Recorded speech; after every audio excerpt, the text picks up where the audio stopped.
viewers, my subject today is the subject of so much in the news, what the Daily Telegraph in Sydney called soap opera.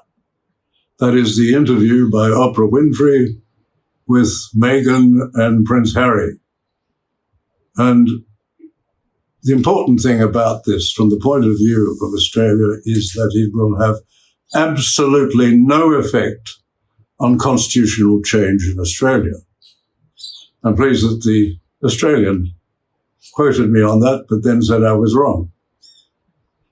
It will have no effect on constitutional change, but that didn't stop the Republicans coming out, calling for change to a republic, something they've been going on about for over a quarter of a century. When I was at Corowa, which is the birthplace of federation, just before the referendum, we had a debate there. I was to be against Malcolm Turnbull, and with me was a real Republican. That was the name of his group, Real Republicans. And it was the most honest person among some of the most honest politicians in Australia, Ted Mack. Ted Mack was so honest, he didn't believe in politicians' gold-plated superannuation. And you know what he did? When he was in the New South Wales Parliament, was about to become eligible for superannuation, he resigned. Then he went into the federal parliament, and when eventually he became due for politician superannuation, again he resigned, a man of principle. Well, I was telling him at Corowa, as we were having a tea, that I was having difficulty with the official Republicans, telling them that their republic would increase the control by politicians over the Constitution. And I thought that they had bona fide intentions. But Ted Mack told me, he said very quickly, don't waste your time. Don't waste your time. That's exactly what they want. They want more control over the Constitution and over the people. So I was warned and had great respect for Ted Mack, who campaigned with us against the Republic which was put up in 1999. Now, the Republicans, the official Republicans, in all that time had great difficulty in explaining to the Australian people why we should become a republic, a politician's republic. And their reasons became more and more ridiculous. Eventually, Al Grasby, you might remember Al Grasby, and Neville Wran were actually saying that the Crown caused unemployment. The reason why we had unemployment in Australia was that we were not a republic, and therefore we had to change into a republic because that would reduce unemployment significantly. Well, they were making themselves a laughing stock. Eventually, they fell on a term so obscure, it's a diplomatic term, it's so obscure, it wasn't even in the Macquarie Dictionary. This is head of state. And I think I can say with some sureness, Australians aren't lying awake at night wondering who their head of state is. But the fact is, we've had a head of state in Australia. We don't need, as the Republicans say, we don't need their republic, a politician's republic, to have an Australian as head of state. They've got these groups in various parliaments. It was enough that they'd spent so many years on their referendum and the convention and on more than a dozen inquiries and spent millions and millions of dollars on this. They nowadays, in various parliaments, the Commonwealth and certainly New South Wales, they have these parliamentary groups, friendship groups, for an Australian head of state, although we've already got one. And the proof of that is that every government of Australia, Labor or coalition, tells every foreign government when the Governor-General is on a state visit that he is Australia's head of state.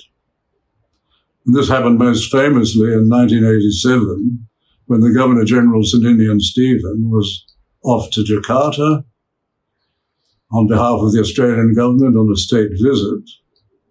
And President Suharto strangely said, I can't receive you as head of state.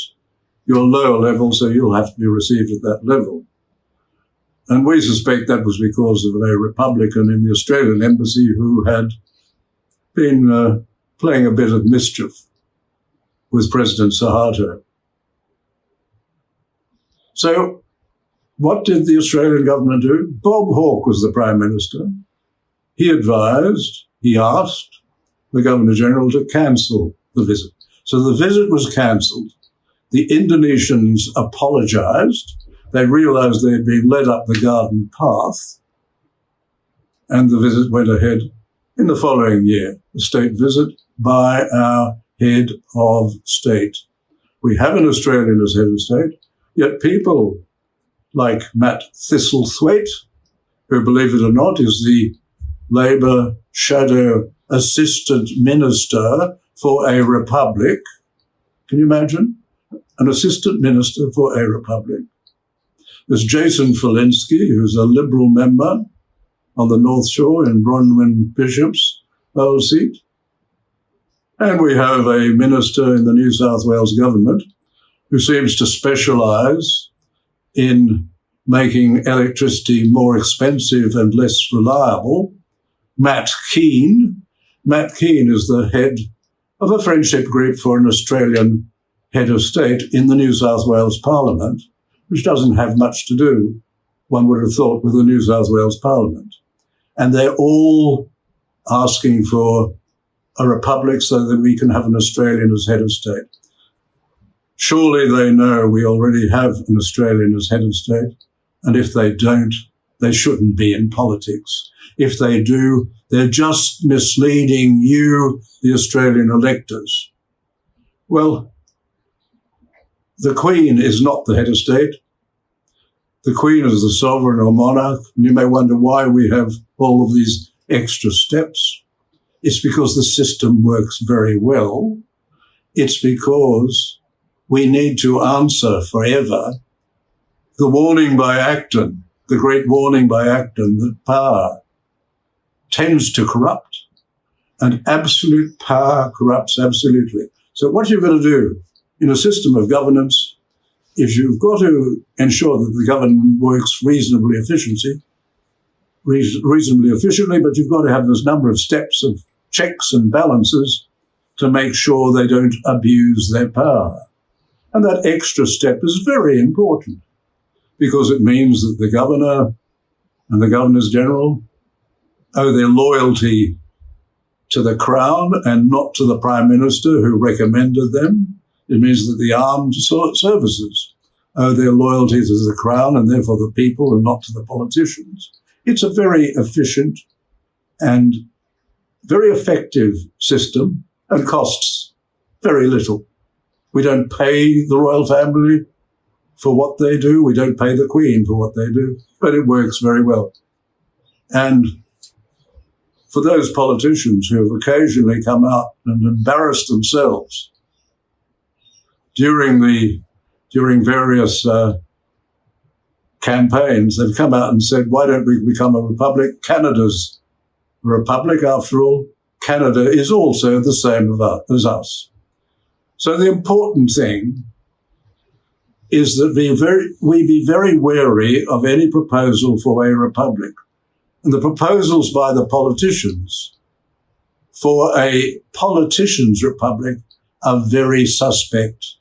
They ignore completely the fact that what we need in Australia is constitutional reform to make the politicians more accountable.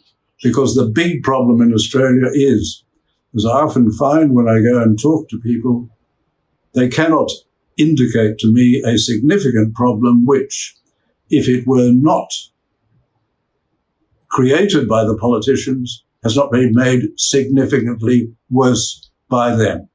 We have to be, for example, like the Swiss, we have to give much more power to the people.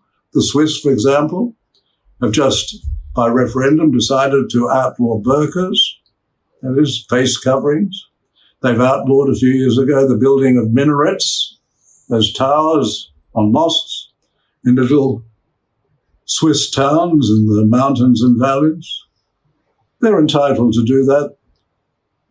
The Swiss people have had to give their approval to a treaty for free trade with Indonesia. That wasn't just decided by the politicians.